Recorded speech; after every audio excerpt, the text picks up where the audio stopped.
Okay, so part 2 of Celebrity Traitors episode 6, because, I took too long and I only have 10 minutes to speak. So, yeah, Joe M basically said at the round table it was very important for the Hunties, and he said that Jonathan Ross was his target, and in terms of Jonathan Ross's time, his time was now up in the Traitors. At the round table, the players, faithful and traitors, had raised £43,500. That was what was currently in their pot. Jonathan Ross decided to talk first, and he said that Stephen's speech the previous night overturned him from making him think he was a traitor to actually now thinking he's a faithful. And he said straight away that he would like to hear from David. So David basically said the way in which he sees Stephen and Kate interact makes him think that they're both traitors, with Stephen then jumping on that, saying, well, actually, I don't know if we've ever thought about it this simply, but the traitors don't get as much sleep as faithfuls, and I saw Kat sleeping on the windowsill earlier. So they're all kind of deflecting off of the previous person's opinion and then just jumping to something else. Yeah, Kat basically fought back and just said, I have autism and ADHD, so, two health conditions and lifelong things that you get diagnosed with. And she said that usually it's a lot more effort in order to speak to people, so she just needed a bit of time away, time to herself, and that's kind of what she does to sleep. So just because she's sleeping doesn't mean she's a traitor. And obviously she is a traitor, but they don't need to know that. Celia said again that she's absolutely sure Stephen is not a faithful. Jonathan said that there's no real evidence on Stephen. Joe M said that Jonathan had said that he knew Mark was a faithful absolutely straight away. So does he know everyone's status in this game? And Jonathan was basically like, no, I'm just kind of, again, everyone's just going off clues or going off instincts or whatever. And yeah, he basically just said, and then Joe basically said he felt like his gut was telling him that there was more traitors on Jonathan's team in terms of the game that they were playing earlier. And then he looked straight at Kat and said, look, Kat, what are you saying? What are your thoughts on the situation? Because I think they've started to realise that she's a little bit quieter, so I feel like they want her to come out of her shell a little bit. So she said potentially Stephen or Jonathan Ross, they're the two voices that are quite loud, that are kind of being overlooked.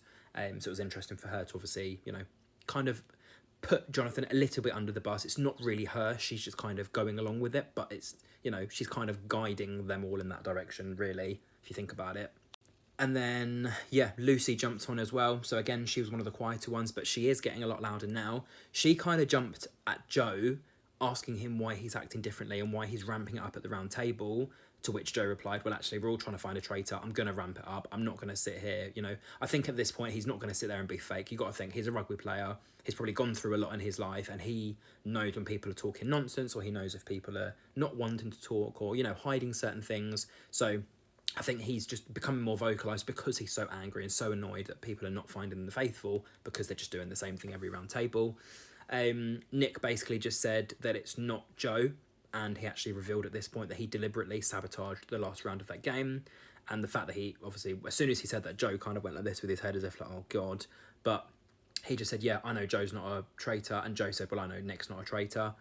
He said the reason he did that is because he felt that there was more traitors in his own team. So Nick thought there was traitors in his team, either the Stephens or the Kates or the Lucys type characters. Whereas in the other team, there was more faithfuls, which in the end, it turns out there wasn't. There was actually more traitors in Joe's team, but who are they to know, because they're all just experimenting. So when it came down to the votes, obviously, Kate had voted for Nick just purely because of that. There was a handful of votes for Jonathan. You had one vote there for Joe. Majority of the votes there were for Stephen. So Kat, David, Nick, they all voted for Stephen. So with 3 votes, Stephen was banished. He obviously revealed he was a faithful. So yeah, another faithful gone. And pretty much over half now of the faithfuls are gone. I think there's 3 out of 9 that are the traitors. So a third of the people left are traitors. None of them have been caught, and this is probably the furthest they've ever been in any series of the UK or the celebrity version. So again, after the round table finished, Joe basically looked at Kat again and said, look, I do believe you're the faithful, but you just need to do more. You need to help come together with the rest of us to help find traitors. No point faithfuls doing their own, interrogations and interactions and then not tell anyone. The faithfuls are supposed to be working together, especially now there's only 6 of them left. They need to come together and, start trying to find who these traitors are.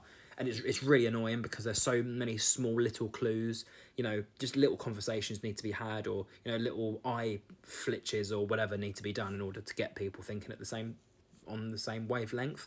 So it is difficult, and I think outside of the game, people would be good at people watching and, understanding people. But I think when you're in such a secluded place like that, it is difficult. But I would absolutely love to see what it's like. not just what the place looks like, but actually what it's like living with a bunch of people, and me to go, you know, it's not actually as easy as I thought. And then, yeah, he basically said, Joe said he's definitely going to bring in the Jonathan Ross theory. Lucy spoke to Kat again, questioning whether she thinks it's Jonathan Ross, and Kat was like, yeah, you know, I kind of feel like it now.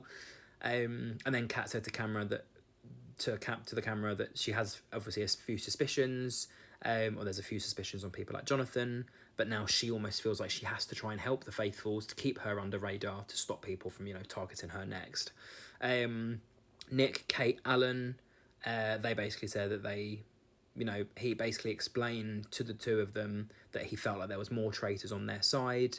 And Kate basically said, you know, it's probably not good if they were to get rid of him, because he's kind of doing the traitor's job for them by taking out or going against some of the other faithful. So, you know, they had a little giggle. Alan was obviously sitting there listening. He's going to use that to his advantage. You know, he knows that Kate, Lucy and Nick are all up for murder, basically, because they're the three on the losing team that didn't have a shield that isn't a traitor. But it's just going to be interesting to see who of them does get, you know, banished from the game.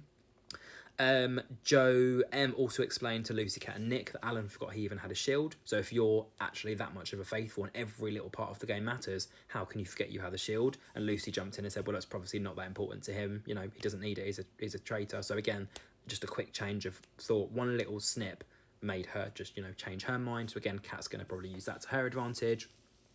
And then Alan, you know, he was talking to Celia, and potentially they both think it's either David or Jonathan. And Celia said to Alan, you know, I would die if you're a traitor, you know, in terms of like, she obviously has trusted him and is trusting in him in the game.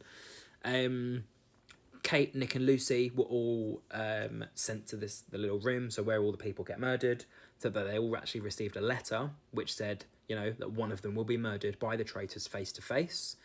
And Kate said seeing the traitors is the best way to go. Lucy said that she's brown bread, as in like she's gone. And Nick said he's nervous, and you know, fate is to be determined by, you know, the three traitors. So yeah, we basically found out at the end of episode 6 that at the beginning of episode 7, so out of the 3 of them, 2 of them will turn around and see Claudia. That means they're still in the game, and the person who gets murdered will see who the 3 traitors are, or will obviously be shocked and scared and whatever by it, but then they'll obviously have to leave the game. But, you know, they will have that extra intel in their head of, oh my goodness, I can't believe I didn't see from that they were the traitors all along. But again, there won't be any advantage to them because they'll already be out of the game, but it would just be a nice way for them to go out of the game, if you know what I mean. So yeah, really, really interesting episode. I think it's ramping up that little bit more now. I think we are over halfway. We're 6 episodes in. We've got 3 episodes left, and we've got 9 people left. So I think we're going to lose at least 2 or 3 per episode. Probably have 4 or 5 in the final. So yeah, it's getting very, very interesting. But again, like I said, I don't think there's any weak characters now. I think people like Lucy are now starting to speak a bit more. You know, Kate kind of has put a few names in, but is it a bit too late? Have the traitors already taken her out? Is she the next person to get murdered? I don't know. And then Nick, because he's so, like Mark really, like David, because he's so good at throwing names out there, and because he's so good at working things out, and a lot of the conversations he's had have been with some of the traitors, or not, if not all of the traitors at the same time. Is it now time to get rid of him before he starts revealing too much to everyone else? So yeah, I think all 3 of them, you know, they're not the strongest of the players that are left, but I think they're still good enough faithful. But it's just whether or not, you know, the traitors want to take out the stronger one, such as Nick, for example, or Lucy, who's kind of starting to get there, or whether they just take out Kate, who, you know, she hasn't really done much along the whole way, but then it's going to make you think, well, hang on, who doesn't like Kate? Who took Kate out? You know, there's at least two traitors, so they'll have to all work it out between themselves. But yeah, I'm going to leave you on that thought. So what are your thoughts after the end of episode 6?